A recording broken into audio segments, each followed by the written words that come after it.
came across a book from my distant past.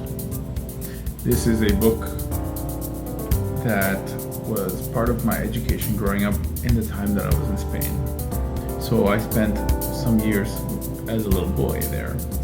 And this book is a kind of archaeological dig into the past of that world. It's called Lecturas, Sentimientos. It's a very interesting little book because all the little reading stories, lecturas is readings, so it's about learning how to read. And all the books, stories are of one religious kind or another. So there were all kinds of really crazy stories.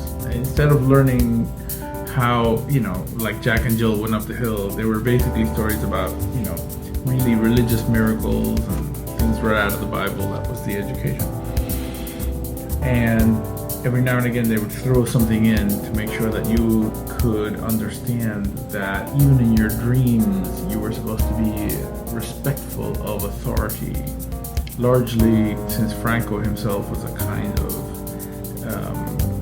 military power man, it was like, obviously a fascist government, so it was really, he was in control.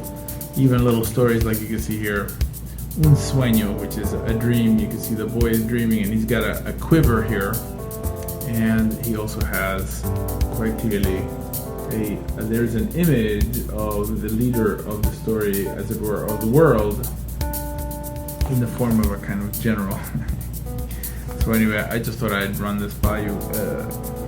Almost all the stories really have to do with character education. How this one here, for example, how I love to work, and the boy is here sort of like sitting there pondering, and the importance of work. And that one is given to you in the form of a little poem.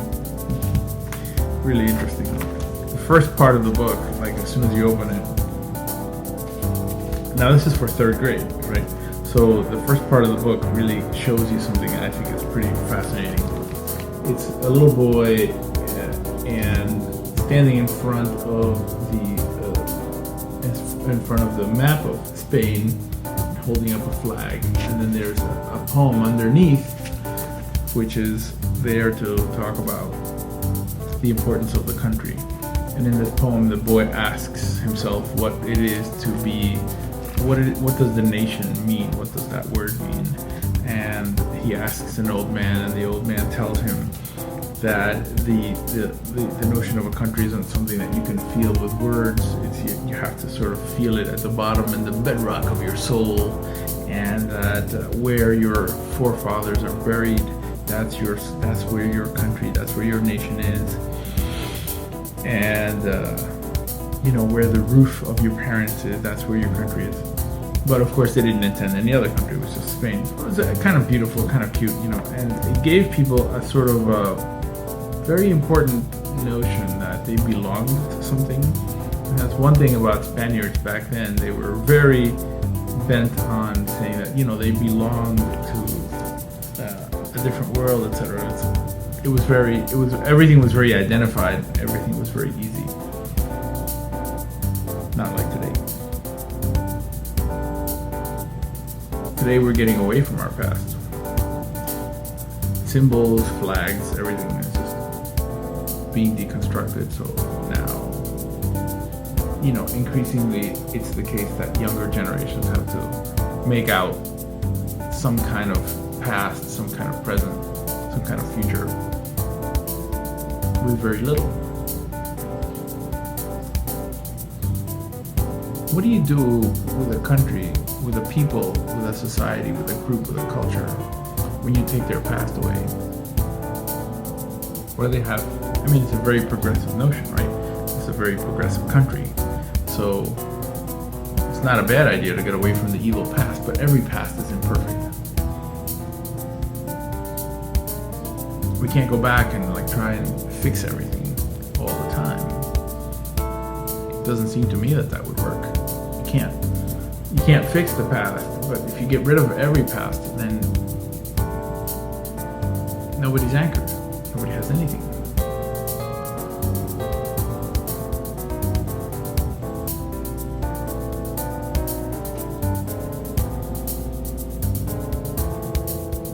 I think we're working too hard for perfection. I say let things be, let people be, let the past be, and just forget it. Just forget the imperfections of the past. The past has no responsibility to be perfect. It was trying to sort itself out back then, just like we are today. What are the things that we're accepting today that in the future somebody's going to turn back and try to get rid of? Cleanse. Make us forget, like we had memories that didn't really work or something. Every past is goofy. You remember looking at those, high school or other photographs? Everybody looks like a dork at some point in their life or another. And some of us look like dorks forever. So you can't get away from it. But it's just always there. It's like your past is like your relatives. You've got people who maybe aren't to your liking, but you have to live with them anyway, right? They're not going away. You can't disown the uncle. You can, if you want to, but if it's on the basis of imperfection, you're probably going to end up getting rid of half your family. I didn't really myself grow up with a family. I didn't grow up with a past. Because our past in Cuba was one that practically threw us out because we weren't communists as a family. And when we were in Spain, I loved the idea of this country having embraced us and given us a place to start over again. My father, as an architect, architects are the pillars of society because they build the pillars of your society, right? But he was accepted. There was no problem. And we got started right away. There was no prejudice whatsoever, none. But his plan was always that we were gonna go to the United States. That was the future for all of us. So we ended up, eventually, we were in Spain just a few years before we started heading out to New York. And when I got here, I discovered that unlike Cuba and unlike Spain, which were societies where, Cuba was a miserable place, but nobody was doing anything to change it because they couldn't. And Spain was a happy place. Even though it's a fascist government, no one was going to come in and take anything that you had. It was basically a place where you just adopted to the ideology and you just worked there. It was fine. People were just as quiet as they could possibly be. And, who wants revolution when things are working out? Right? You have your job, you have your family, you have your culture. People enjoyed their flamenco music, their movies, and their bullfights. That's, it's a culture, right? So nobody was looking forward to changing and becoming someone else.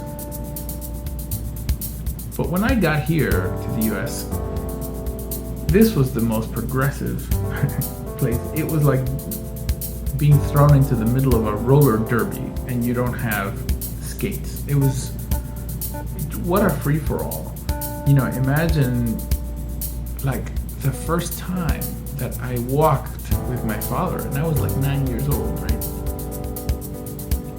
In Times Square, and there was all these porn theaters and all these drug dealers and big dudes with bell-bottom pants and fuzzy hats driving pink Cadillacs with fuzzy dice hanging from them, and everybody just looked like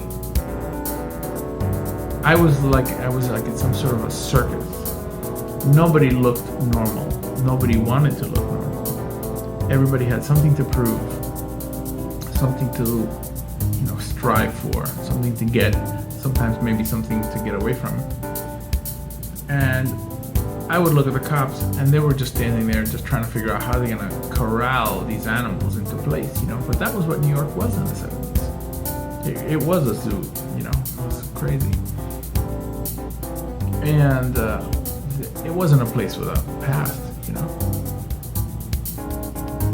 I thought it was interesting, but it wasn't a place that you could come to if you had a past. It was like Casablanca in the movie Casablanca, you know, like everybody, didn't matter what you did before. The point is that you're now on your way out of wherever you came from, and you're heading into potential promise in the form of a huge question mark in the future. And there's your life ahead of you. You know, go for it. That's where you're supposed to go.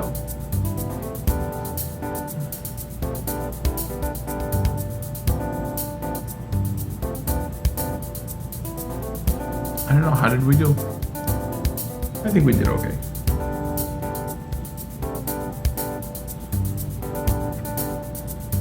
We left the past behind, didn't we, though? You know, a lot of people have forgotten their past. I can't forget mine because in my world, by the time you show up in the US and you're 9 years old and you've been into 2 different countries, etc., and you're trying to belong, and it's about public schools and gangs and crazy crap going on in bathrooms and people beating each other up and teachers just not really caring, and you know, cops trying to proposition you. There were just so many unusual situations, you know. Like we were hanging out in abandoned piers and condemned buildings. It was just such a different world. And now the world is so measured and so controlled, even in New York. I mean, the New York accent is gone. You know, you don't, hey, the whole attitude about New York is completely gone. You know, hey, well, you got a problem with me? Hey, how long you been stupid? Hey, you know, a lot of that's gone. But that's how you dealt with every single day. Martin Scorsese's Goodfellas, you know, that film. I used to know a lot of guys who were exactly like that. And there are many people who never got out of there, and many people I went to school with who were like that, and other people you'd meet and you don't ask what they used to do before then, or you don't ask what they do now. They see you, how you doing, they're wearing maybe a pink weird thing, you don't mention that that's weird looking.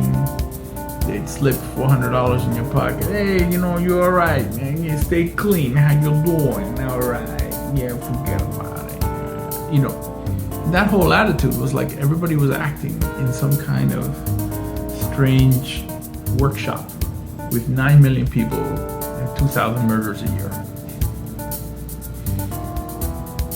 I can't believe I got out of that place. Anyway, how's that for a past, huh?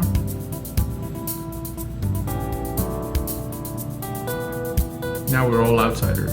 If you remember your past, you remember a different place. You either belong here or you belong there, and that place doesn't exist anymore. But it still is your anchor, right? You have to like look back at your past like your foundation. I'm not so sure anymore that the past can be a kind of useful memory, but it's there.